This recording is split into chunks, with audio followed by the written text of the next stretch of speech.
و دختران تاجیکی دهات چقدر خرسند هستند در خانه‌شون. چنین کارخانه‌های دیدی ساده که نه اینکه کارخانه‌های صنعتی، حتی دانشگاه و دانشکده‌های در زمان استقلالیت بنیاد کرده ما نیست. در شهر نایای دوردست تنها در یک پایتخت نیست، در شهر خوروق، در نایای رشت، شهر پنجکند، نایای وخش، شهر باختر، شهر کولاب، شهر اسفره. خب وای کرده ساده ما این را حتما کرده را مانده که آیند دیهات هم روش کرده نشد.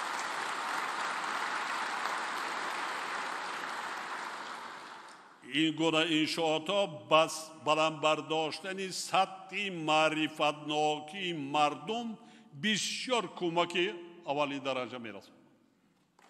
خواهی نخواهی تاثیر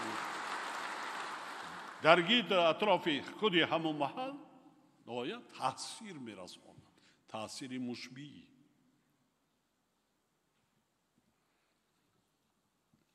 سال جاری حجم استحصال محصولات صنعتی نسبت به سال 1992 4.6 برابر افزایش یافته با زیاده از 46 میلیارد سومانی رسانیده شد.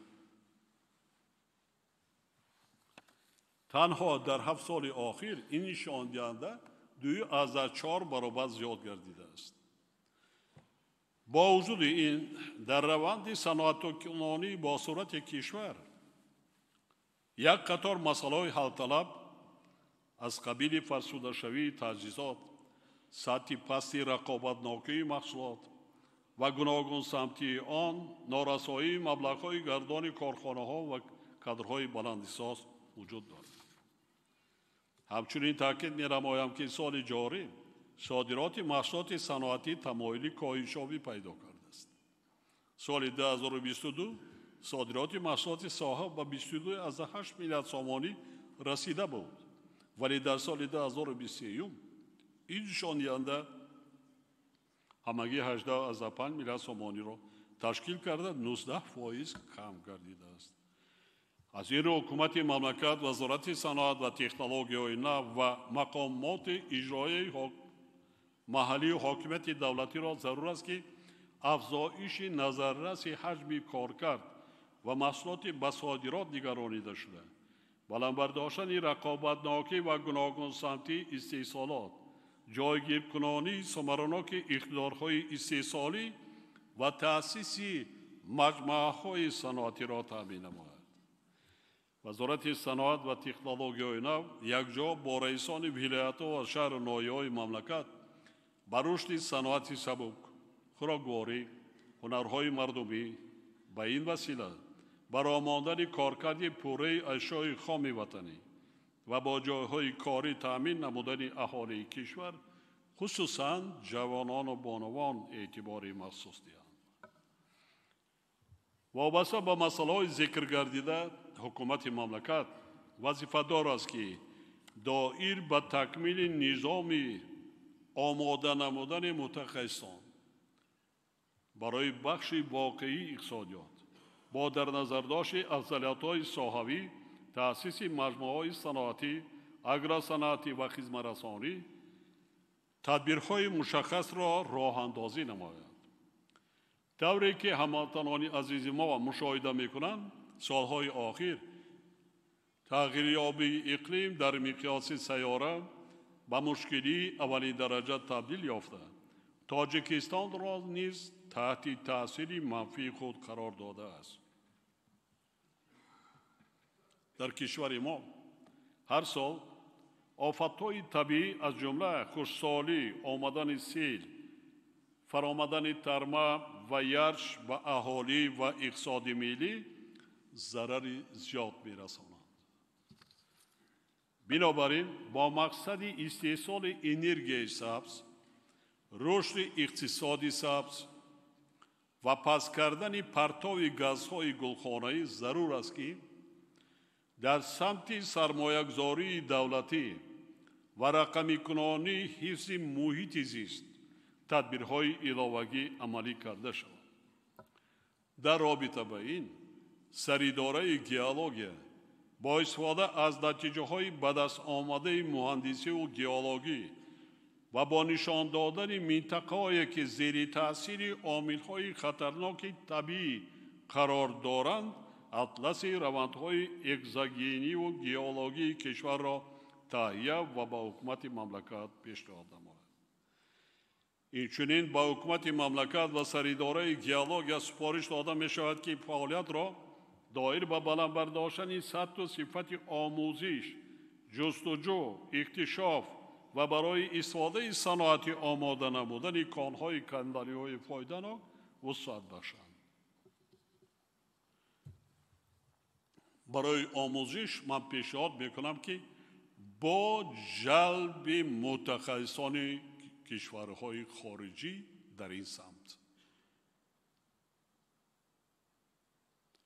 мо ҳам технология ва ҳам мутахассисони бисёр соҳибкас дар ин ҷода мавҷуда тадбирҳои амалӣ андешанд. маблағгузориро дидам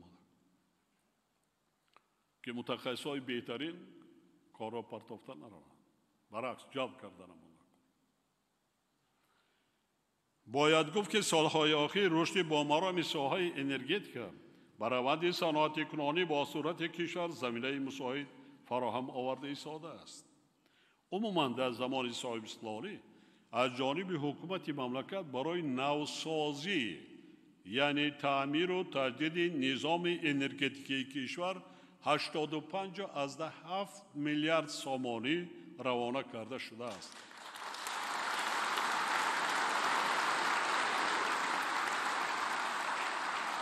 дӯстони азиз, ман забони одди хати мефаҳмонам ки мардумам фаҳманд чӣ маъно дорад. мо пеш аз ки ба бунёди нерӯҳои барқӣ нав бунёди нерӯҳо шурӯъ кунем, мо маблағро сармояҳои давлатиро ҷалб кардем ба ана ҳамин барномае ки ман ҳоло номбар кардам. агар намекардем ин корро, агар мо ин корро намекардем, шояд имрӯз умуман бебарқ мемондем. чунки иншоотҳое ки 70 сол 75 сол кор кардагӣ буданд пурра фарсуда шуда аз кор боз монда буданд. мо зимистони гузашта дар минтақа мои шумо шоҳид будем. як сабабаш ҳамин буд.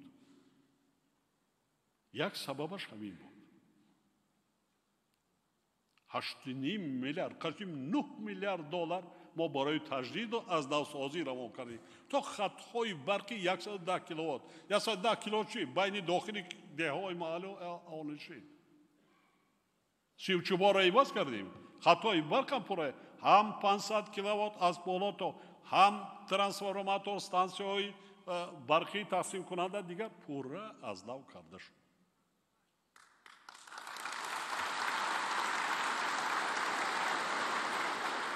дар ин давра танҳо барои азнавсозии нерӯҳои барқи обӣ амалкунанда беш аз 11.3 миллиард сомонӣ равона гардида нерӯҳои барқи обӣ сарбанд пурра таҷдид ва иқтидори он 30 мегаватт зиёд карда шуд. 1 миллиарду 360 миллион сомонӣ хароҷот кардем барои сарбанда пурра аз нав кардан. 136 миллион доллар бо кӯмаку дастгирии институтҳои байналмилалии молиявӣ бо тариқи грант.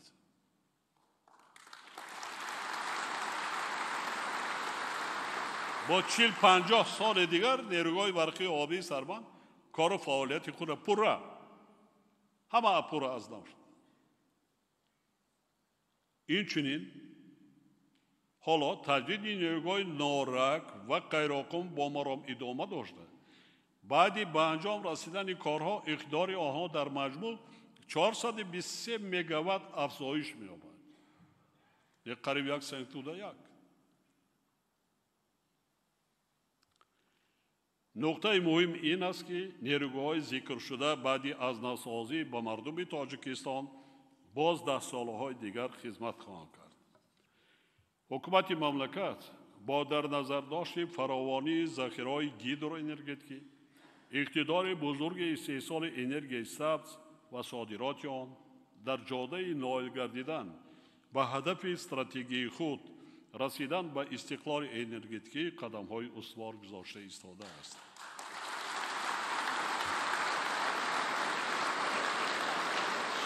соли 2023 иқтидори энергетикии Тоҷикистон зиёда аз 6000 мегаватт ва истеҳсоли нерӯи барқ 22 миллиард киловатт соатро ташкил дод, ки нисбат ба соли 2017 4,8 миллиард киловатт соат ё 28% зиёд мебошад.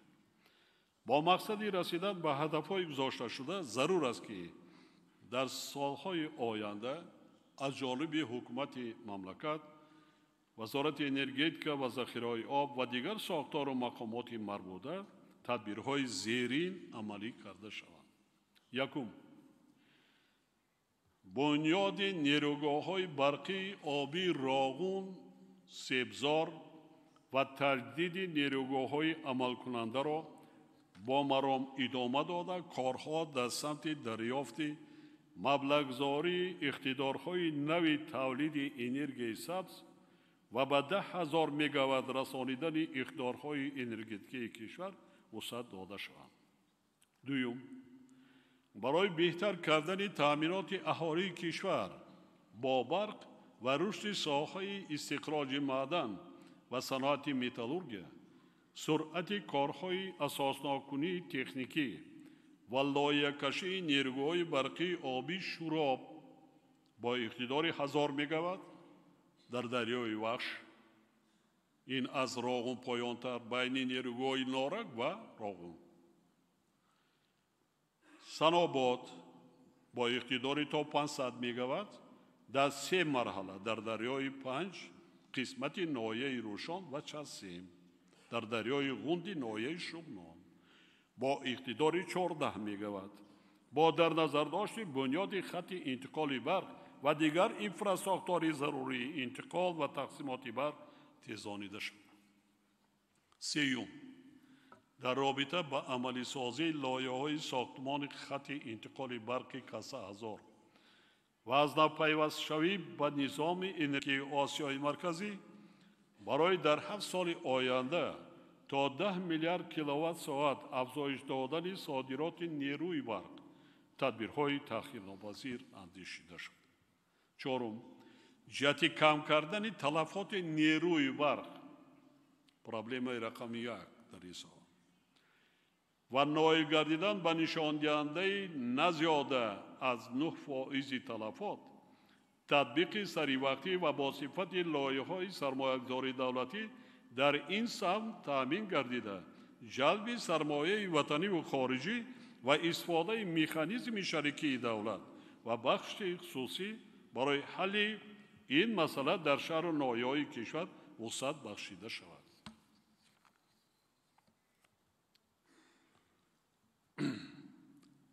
дар як ноҳияи бузургтарини шаҳри Душанбе, ноҳияи Сино, бо ташаббуси роҳбарияти ҳукумати шаҳр ин корро анҷом доданд. 27% талафоти нерӯи барқ кам гардид.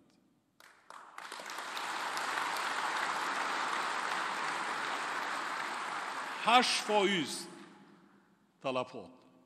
8% ва ҷамъоварии маблағ 99.9%. Ман фикр мекунам ҳоло ин кор дар дигар шаҳру ноҳияҳои мамлакат низ иншоалло бо шаҳрҳои асосиро ба анҷом диҳем, талафот хеле паст мешавад. талафот чи аст? мо қариб 3 миллиард киловатт соат дар маҷмӯъ нерӯҳои барқии обии Санктуда 1 ва 2 талафот шуда истодааст. агар инро пас кунем, ҳамин қувваи барқ басанда аст ба аҳолии имрӯзаи мамлакат. 24 соат мардум барқ мегирад.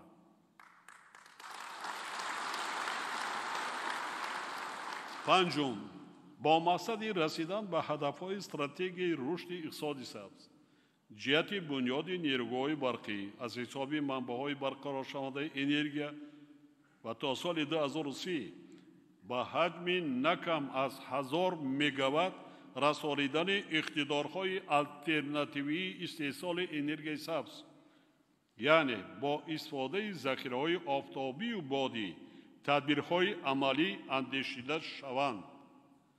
محترم سروزیر مملکت و معاون سروزیر عثمان زاده وزیر انرژی، وظیفه جانی شما در 3 سال ما حتما این کارو کردم مادر.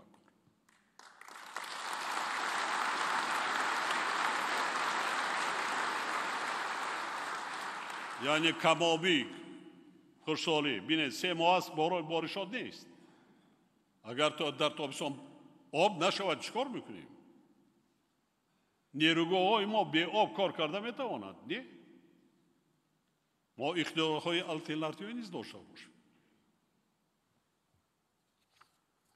ششم، کارها در سمت گزارش با تجهیزات کم مصرفی برقی در انشاءات اقتصادی و اجتماعی و استحصالی و کمونیکاسیونی مملکت و رعایت مدنیت بلند استفاده نیروی برق از جانب اهالی تقویت بخشیده شوند. من با صاحبکاران و تاجران مراجعت میکنم که با آوردن قندیل ها لیوسترو منو خیلی لیوسترو میگه قندیل میگه در دنیا این چیزا رفت از بین رفته ایستاده است.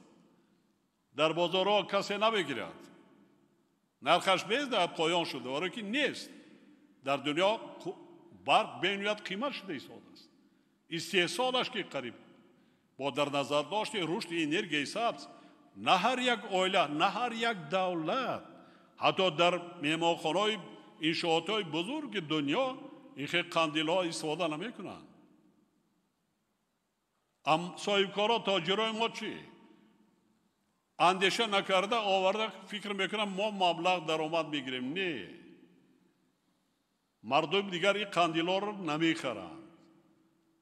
نرخ خواهیم نخواهیم سال به سال نرخ قوه برق بلند میشود. اگر بلند نگرد یک راه تامینات انا همین حاضر همین است. در دنیا از همه ارزان ترین گویم که قوه برقی که به اهالی میفروشن این تاجیکستان است. این که در دنیا نیست.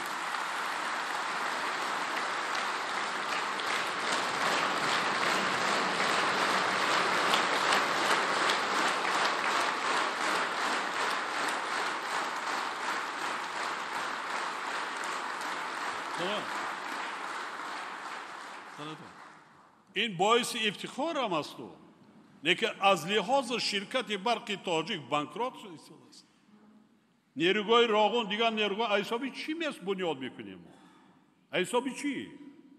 درآمد خود قوه برقی که ما میکنیم با معاش کارمندان سیستم برقی نمیرسه.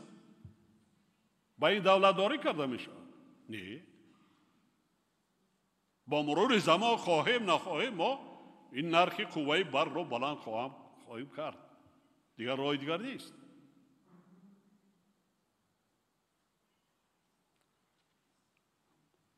ما تصمیم گرفتیم که سال 2025 اگریگات سیوم نیروگاه برقی آبی راغون را به استفاده دهیم.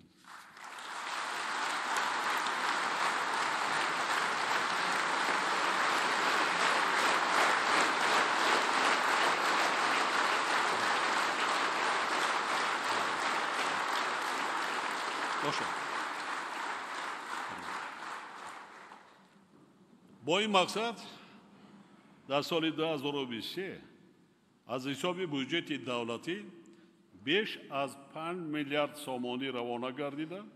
حالا در این انشاءات مهم عصر 15,000 نفر متخصصان و کارگران و 3,500 تکنیک ساختمانی فعالیت دارند.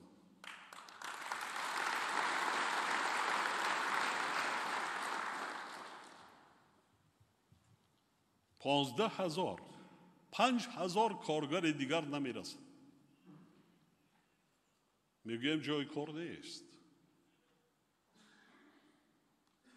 من صحبت میکنم با کارگران میرن در آنجا مرحمت 5,000 جای کاری 20,000 باید کار کنند که ما نیروها را در وقت معین کرده ما به استفاده دیم.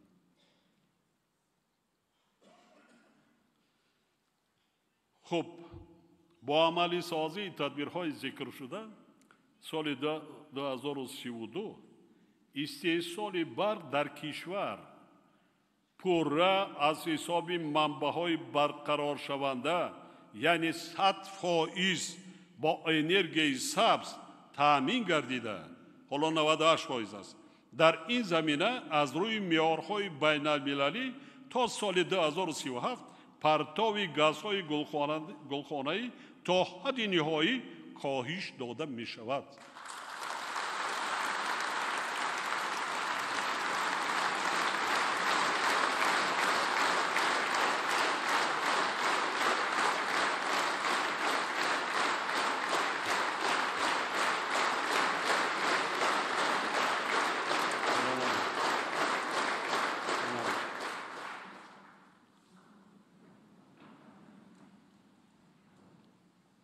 من مراجعت به جامعه جهانی مخصوصا سازمان ملل متحد و دیگر سازمان‌های بین المللی مراجعت کرده میرسانم.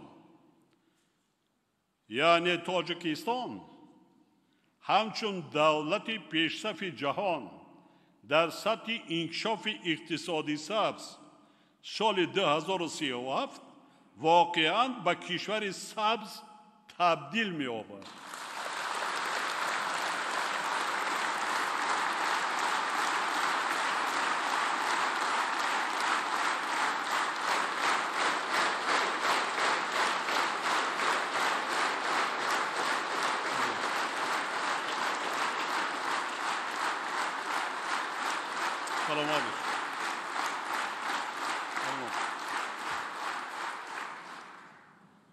حالا کشور ما از روی فائز استحصال برق از منبعهای برقرار شونده در جهان در جای ششم قرار دارد.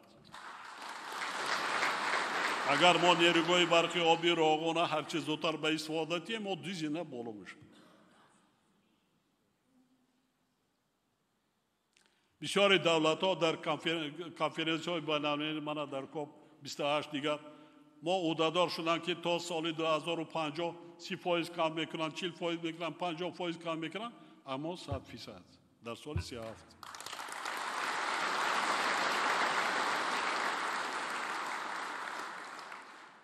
برای زحمت کشیدن مادر حاضرین گرامی، با مقصد رها نمودن کشور از بنبست کمونیکاسیونی و به کشور ترانزیتی تبدیل دادن آن، حکومت مملکت از نخستین سالهای صاحب استقلالی با وجود وضع دشوار اقتصادی و مالیوی تمام ذخیره و امکانیت‌ها را سفر برد. در دوران صاحب استقلالی در کشور 58 لایحه سرمایه‌گذاری دولتی در سمت ساختمان و تجدید بین المللی و جمهوری را لایحه کشی و برای جلب سرمایه پیشنهاد نمود. راه‌های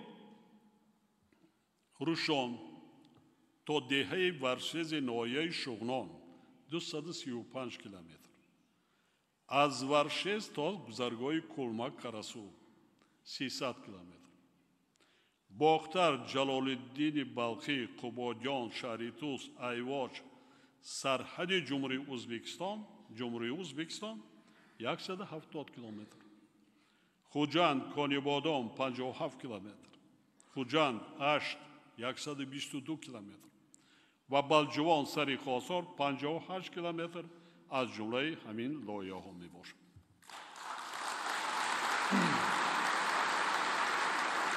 امروزها در ساحه نقلیات 17 لایحه دولتی سرمایه‌گذاری و مبلغ بیش از 13 میلیارد سامانی عملی شده ایستاده است.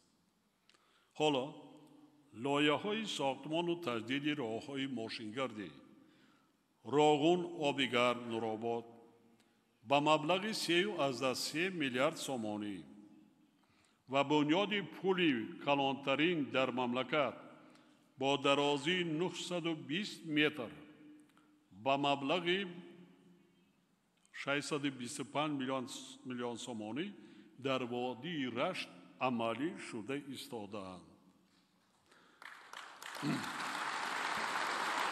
инчунин татбиқи лоиҳаҳои бунёди роҳҳои бекобод деҳмой бобоҷон ғафуров қистеварз ва конибодом кушқак 52 километр 635 миллион сомонӣ дар вилояти суд, бохтар левакан лолазор данғара 69 километр 672 миллион сомонӣ, хулбук темурмалик кангурт 59 километр 740 миллион сомонӣ дар вилояти хатлон идома дорад. ҳамзамон бо ин дар вилояти мухтори кӯҳистони Бадахшон таҷдиду барқарорсозии роҳи мошингарди қалъаи Хум Ванҷ сарҳади ноҳияи Рӯшон 93 километр бо сохтмони ду нақ бо дарозии 5,2 километр ба маблағи 2,2 миллиард сомонӣ, сохтмони ду пул бо дарозии 283 метр аз болои дарёҳои Ғунд ва Шорфдара 4,5 километр роҳ ва долонҳои зидди Тарма 550 метр ба маблағи 342 миллион сомонӣ идома дорад.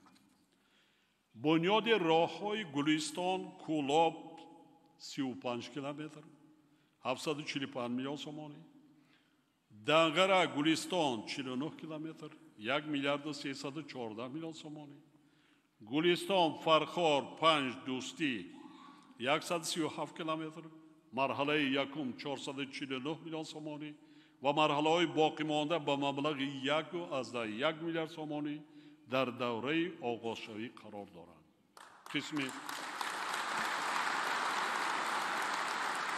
қисми зиёди ин лоиҳаҳои номбаркардагӣ соли оянда шурӯъ мегарданд. соли оянда роҳҳои калонтаре ки ҳоло сохта истодем, мо роҳи обигарм яъне роҳу Нуробод маблағи хеле калон аст, ғайри пул алоҳида олчи номбар кардам. то охири соли оянда сохта ба истифода дода мешавад ва роҳи қалъаи Хум то сарҳади ноҳияи Рӯшон 2 миллиард 200 миллион 220 миллион доллар сохта то охири сол ба анҷом мерасад. роҳи Бохтар Данғара инам сохта ба истифода медиҳем ва роҳҳои дигари ҳоло номбар кардам кора шуруъ мед. ман ин роҳҳоро барои чӣ то хурдтарин номбар кардам. ҳамин қадар мушкилот проблемаҳое ки ҳоло ҳаст, мо ина ҳатман дар 3-4 соли оянда бунёд кардамон дар кор ба сатҳи стандартҳои байналмилалӣ расониданамон дар кор. хоҳем ки Тоҷикистон рушд тараққиёт дошта бошад, рушди сайёҳӣ шавад, дигар ана ҳамин кора дар соҳаи коммуникатсия боқӣ мондааст ки мо ина ҳатман ҳарчи зудтар ба анҷом расониданамон дар кор.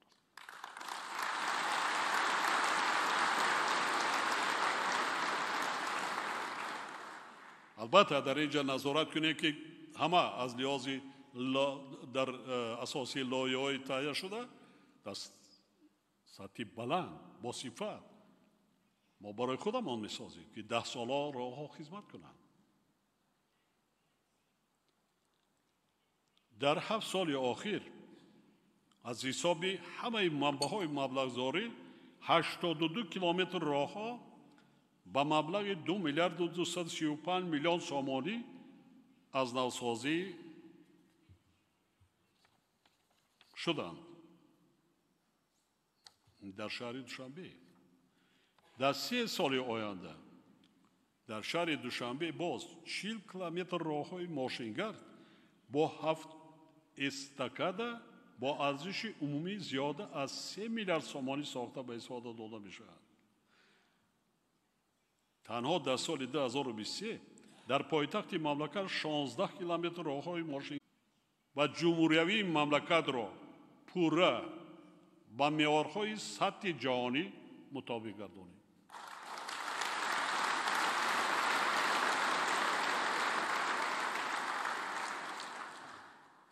дар ин ҷо баробарони вилоятҳо ва шаҳру ноҳияҳо соҳибкорони азизу муҳтарам расонданӣ ҳастам. Раҳмати калон, мо миннатдор, мардуми Тоҷикистон миннатдор аст. Ҳар ҷое ки кори хайру савобе кардем, мардум баҳои шуморо медиҳад.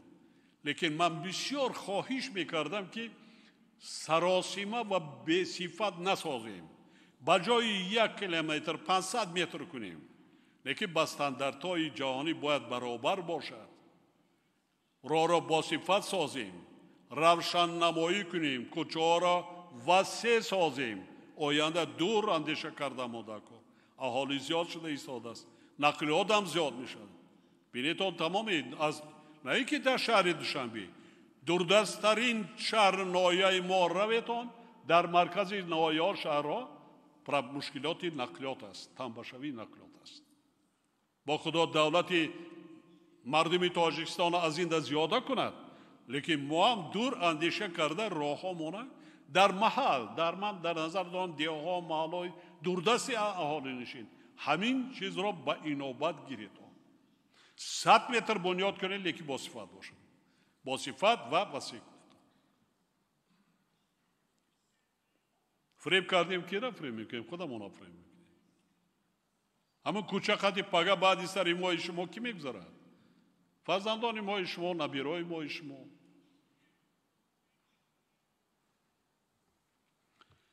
яъне бунёди роҳҳои муосир дар ояндаи наздик ба мо имкон медиҳад ки ба ҳадафи стратегиямон ба кишвари транзитӣ табдил додани Тоҷикистон ноил шуда, рушди устувори иқтисодӣ ва боз ҳам беҳтар гардидани шароити